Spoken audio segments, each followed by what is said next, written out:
alors ñu bari comprendre ñu woon seen message mais ca cappaandaw ga yaakaar naa ne askan wi nangul nañ leen. waaw sant yàlla et damay seetaan bon damay déglu à chaque fois Ousmane Sonko dans ses discours. mu naan boo bëggee yegg fa nga jëm il faut que tu t'armes de patience. mooy première arme bi nga xamante ni boo ko amee rek. après la compréhension va venir. di nga xam ni que ni fii laa jëm mais yoon bi lii ak lii ak lii la. mais le plus important mooy que ni tu as un objectif. et sois convaincu que cet objectif ci kàttanu yàlla ak mbaaxam di nga ko atteindre. parce que y a tout le temps une solution ci lépp lu mun a am. ça c'est sûr. loo jàpp too bàyyi rek. su yàggee dina dagg. et mon père me disait que gileem jaruta solal coquette. ndax njool na ba noppi. il me disait ça souvent. donc mbir balaa nga ciy dugg il faut d'abord que tu t'armes de conviction. biñ ciy dugg c'était à l'âge de 16 ans. c'était en 96. c'était dur. C'était trop dur. Et quand on le faisait, parce que la région où on habite, Kaolack, il y avait, voilà, comme li fi mës a am.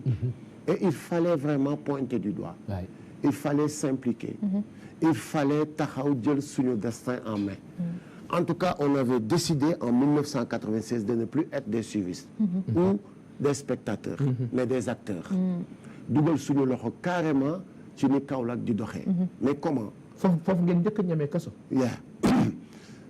on a choisi. mooy Koutal.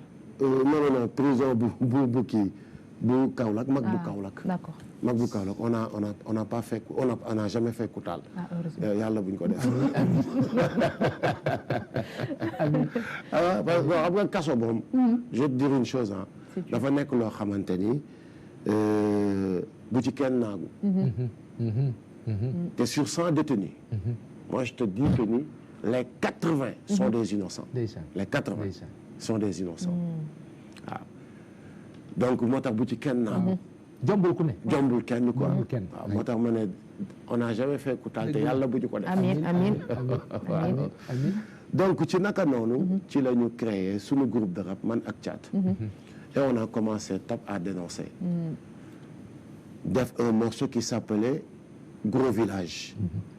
ci refrain bi ñu doon expliquer xool asamaan jarul buuxante Kaolack am na gerte am na coton am na xorom lépp lu jëm ci koom-koom. ana lan moo ko teree naat. ñiy jiite ñoo doy waar wala dañu fonkul. bon on n'avait pas dit comme ça comme on est à la télé. donc naa tey xam nañ quoi dañu xoromoon quoi. voilà alors mu nekk ñu doon dénoncer. manque d'infrastructure, la gestion gabégique. On avait un maire boo xamante ni il était presque un baron. Personne n'osait piper mot. Arrogance. bu ñu waxee bu nit ñi waxaan mu ne leen nan laay defaree Kaolack te ku fi juddu ma ngénte la wala ku sa waajur di jël soxna ma ceetal ko. C'était ça sa réponse donc mu nekkoon loo xamante ni vraiment doy na waar. Effectivement tamit parce que période boobu. ñun ñu jàppee woon un maire mooy ils viennent solliciter indil ko ordonnance. indil ko dama am ngénte dama am ceet. loolu lañ ko jàppee woon. c'est ça. alors que ñun ñu ne non on n'attend pas ça. d'une autorité. ou d'un élu. li ñuy xaar ci yow mooy que ni nattal nañ la un budget. nous voulons benn cadre de vie boo xamante ni. voilà dafay nekk lu kii quoi mucc ayib. nous voulons des infrastructures. nous voulons des routes. nous voulons que tu nous représentes ñu am des usines yoo xamante ni dignes pour que boo xool Kaolack la dawal moto xewee. Kaolack la dawal moto xewee. te pourtant Kaolack était parti pour nekk la capitale du Sénégal. ville Carrefour. ville Carrefour. booy xool ci vision 2050 bi moom Kaolack mooy pôle centre. pôle centre maanaam boo jëlee Sine Saloum Ndoukoumane. Kaolack la ñu def pôle centre. parce que à partir de Kaolack on peut régler le problème du Sénégal.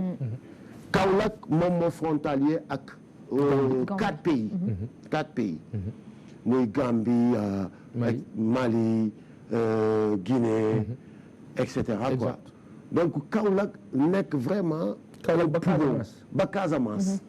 Kaolack nekk un poumon boo xamante ni tey jii nii Sénégal mënoon na fa jaaree am indépendance. bi ñuy wax ci lépp nag. ba pare voilà. ñu gisoon ni avec son loolu port. merci beaucoup.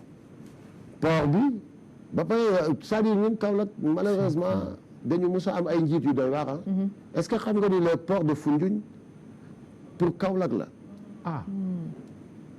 pour Kaolack la mais y a une usine bu nekk foofu bu tudd Salin. oui ñu dafa xorom si. suñu dragué port bi. du arranger Salin. donc lan la tubaab bi nekk Salin def. mooy que ni dafa dem dealer ak autorités yi. autorités yi fexe ba dàq port bi yóbbu ko Foundiougne. incroyable incroyable. est-ce que waa Kaolack ils sont au courant de cela. incroyable. Salin nekk une usine boo xamante ni dafay exploiter njaayum jaam mu ngi foofu. man Salin liggéey naa fa journalier. depuis que Salin est Salin amul kenn ku mun a taxaw ne la embauché nañ la Salin ngay liggéeyee. ils embauchent pas journalier la ñuy jël te depuis que Salin man maa ngi fa commencé maa ngi fa doon liggéey 96 97. maa ngi doon fayeeku bu dee bëccëg bi sol saako xorom paquetage ak affaire yooyu maa ngi doon fayeeku bu dee bëccëg bi 2200 bu dee guddi gi kaaru guddi ñu fay ma 3000 prime de panier. et cetera ñaata saako ngay roñ. mais da ngay c'est-à-dire yaa ngi xëy 6 heures du matin. oui. di takk saaku ba 14 heures. njaayum jaam dëgg moo am Salin mais loolu sama xeex la te ci kàttanu yàlla ak mbaaxam j'attends que les législatives jeex. incha allah ma engagé ko. exploité doomu aadama yi d'une exploitation bu doy waar bu jéggi dayoo. ci RSE. Salin kenn gisul loxoom ci Kaolack. Salin maanaam amaluñu njëriñ benn Kaolack waa amaluñu njëriñ Kaolack ci boppam. donc du coup yu bëree bëri yoo xamante ni. on avait Sonacos. bi nga xamante ni. foofu moom tabax fakal la macha allah bi muy dox. Kaolack ne connaissait pas trop le chômage. mais depuis que Sonacos dem faillite. ci la Kaolack waaye xam sax di génn ak affaire yooyu. parce que Sonacos quand ça marché tabax fakal la macha allah liggéey naa fa. en tant que saisonnier. je travaillais 7 mois sur 12. après ma jël congé. am ñeneen ñu ñëw def beneen saison. tu vois et on payait bien mais alhamdulilah ba nga xamante ni keroog Ousmane Sonko ci meetingu Kaolack bi il a dit que ni jëlaat nañu Sonacos joxaat nañ ko keneen. te on a même interdit note bi génn na benn gerte dootul génn. exact Sonacos moo am primeur léegi di jënd gerte yëpp. c'est ça. su desee ñu soog a jaay ci biti. maintenant dina reprendre c'est une bonne nouvelle. pour la région de Kaolack. mais aussi. di woo surtout ñi nga xamante ni ils sont de ma génération. Kaolack il faut que ñu def benn bloc. pour ñi nga xamante ni ñoo fi jiitu li ñu defoon bañ ñu dal.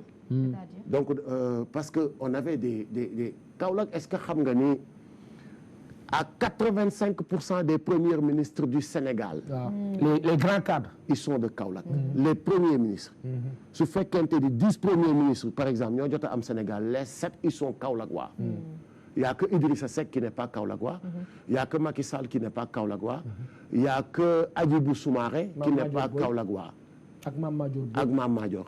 mais ñi ci des ñëpp ils sont Kaolackois. Kaolack dans chaque gouvernement. daan na am au moins un premier ministre ak un autre ministre. qui habite à Kaolack. et beaucoup de DG beaucoup de PCA et cetera et cetera. te ñoom wàllu jooju la ba tey. mais ils n'ont jamais défendu la région.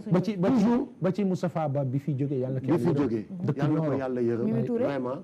exact non dégguloo ma ne la. mais malheureusement. waa Kaolack duñ ci gis seen bopp. mais musuñ ci gis seen bopp. c'est dommage mais il faut ñu taxaw ci nomination bi d'abord ñu ngi la ci féliciter. merci